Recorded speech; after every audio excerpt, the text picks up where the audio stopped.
მდგომარეობაში ვიყავი მე ნაციონალური მოძრაობის დროს. იგივე ხალხი იყო მაშინაც და უფლებათა დარღვევებიც იგივე იყო. აქ არაფერი არ შეცვლილა, არც სრულმოწმისთვის, არც მანდატურისთვის. არ მოუთხოვიათ პასუხი, აგერ ადამიანი მოდის, რამდენიმე მეც დღეს მომვარდა და ასე ხელებით ძალისმიერად გამომათრია.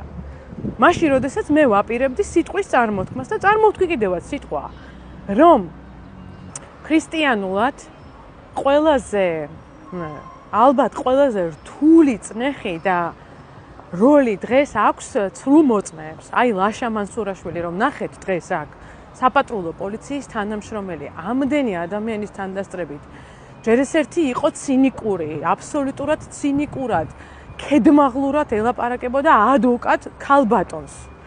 მერე გარდა ამისა თვითონ აიბლანდა ტყუილებში, ესე იგი, როდესაც საჭიროა, კარგად იღებენ ტელეფონებით და როდესაც აკავებენ ადამიანს პოლიტიკურად, მაშინ თუ არ აღმოჩნდა არც ერთი ტელეფონი და არც ერთი სამხრე კამერა, რომ გადაერყო დარღვევები?